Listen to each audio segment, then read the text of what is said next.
Tom Selleck was born on January 29, 1945, in Detroit, Michigan.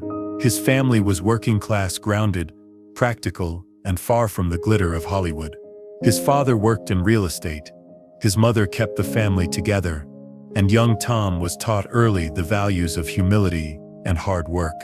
When the family moved to Sherman Oaks, California, everything changed. The sun-soaked suburbs of Los Angeles were buzzing with post-war optimism, and Tom was swept into a new world of opportunities.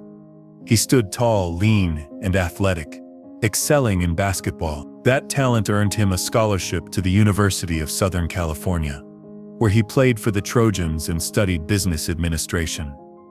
At that time, acting wasn't even a thought.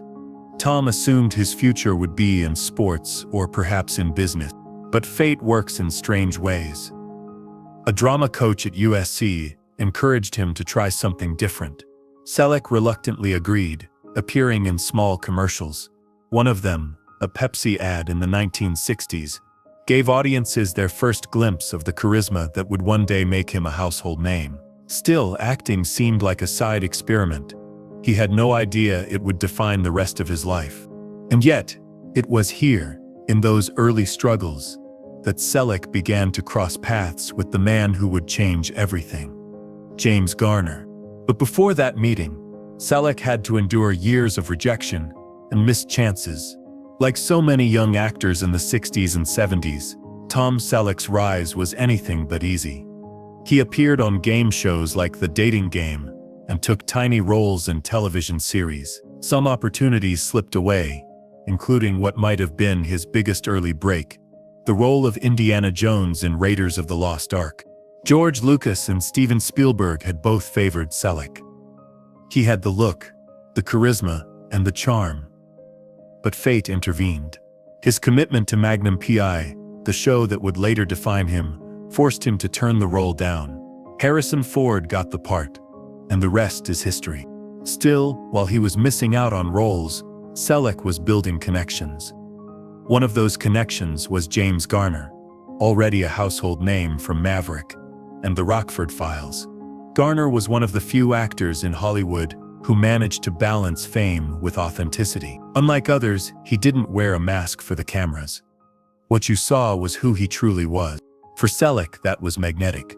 Garner wasn't just another actor. He was proof that you could be both a star and a human being. And soon enough, Selleck's own star would rise, giving him the chance to put Garner's lessons into practice. In 1980, Selleck's life changed forever. Cast as private investigator Thomas Magnum in Magnum P.I, he became an overnight sensation, with his signature Hawaiian shirts, Ferrari, and unmistakable mustache. He embodied a new kind of television hero, rugged yet witty, masculine yet approachable. Magnum was unlike anything audiences had seen before. The show ran for 8 seasons, earning Selleck both an Emmy and a Golden Globe. Suddenly, the tall kid from Detroit was a global superstar. Fame, wealth, and opportunity were all his for the taking. But here's where Garner's influence mattered most. Many stars of that era let success consume them.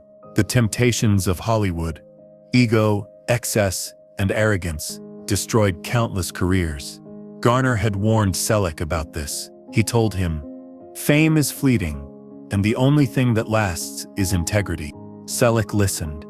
Even at the height of Magnum P.I, when he could have been the biggest movie star in the world, he made choices that prioritized balance.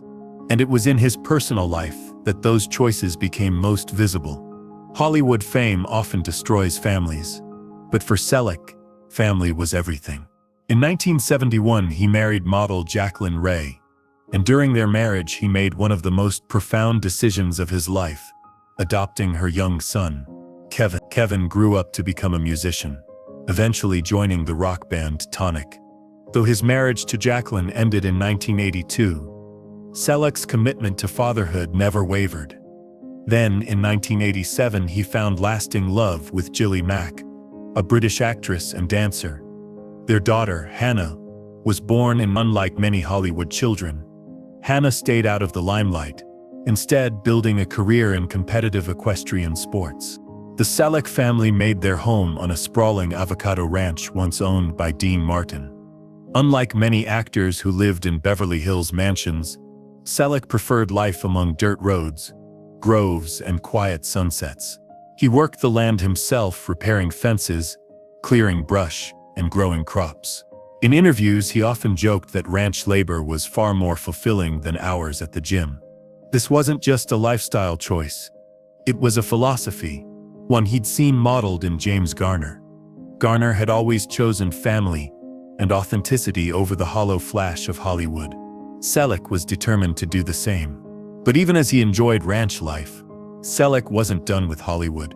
A new role was waiting, one that would once again redefine him. When many actors fade into the background, Tom Selleck reinvented himself. In 2010, he took on the role of Frank Reagan, the New York police commissioner in Blue Bloods. As the patriarch of a family of cops, Reagan was stern yet compassionate, strong yet deeply human. The role showcased Selleck's maturity and gravitas.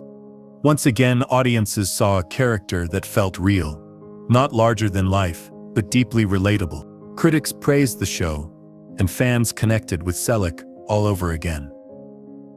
It was proof that even after decades in the industry, he could evolve without losing his authenticity.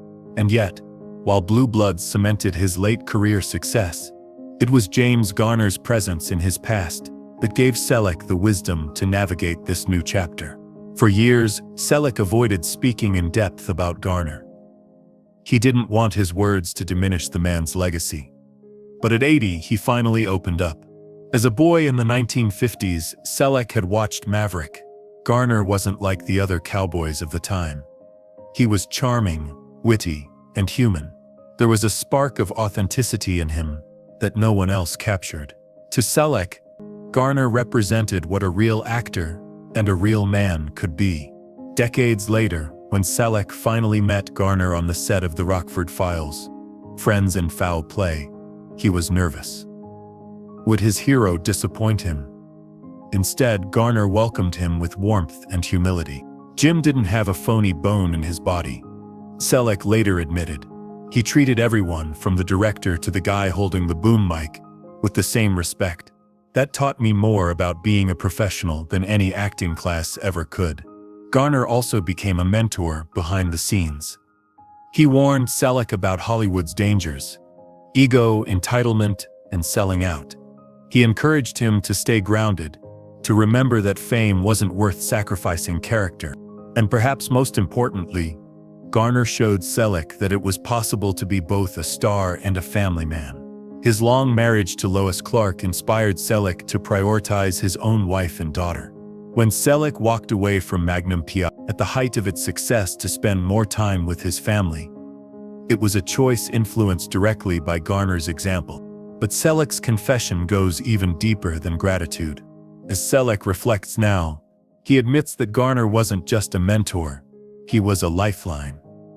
In moments when the pressure of fame felt unbearable, Garner's humor and perspective made it all seem manageable. He had this way of cutting through your worries with a laugh or a story. Selleck recalled. Even after Garner's passing in 2014, his presence lingers. Selleck admits that part of his own legacy is inseparable from Garner's. The truth is, James Garner set the standard for everything I've tried to be, and at 80, I can honestly say I'm still trying to live up to it. It's a rare confession in Hollywood, where egos are usually larger than honesty. But for Selleck, acknowledging Garner isn't weakness, it's gratitude, it's truth. Tom Selleck's life has been one of fame, fortune, and success. But behind all of it lies the quiet guidance of James Garner. Without Garner, Selleck might have been just another Hollywood star chewed up by the machine. Instead, he became something else, an actor admired not just for his roles, but for his integrity. And yet, their bond was not without whispers and speculation. Over the years, rumors swirled in Hollywood about friction between Selleck and producers, who felt he walked away from projects too easily. Some critics even claimed he learned stubbornness from Garner, who famously clashed with studio executives when he believed they were exploiting him. Like Garner, Selleck was willing to sacrifice paychecks and even career momentum if it meant protecting his principles. It's a rare trait in an industry where compromise is the currency of survival. There were also light-hearted anecdotes that revealed the humanity behind their friendship.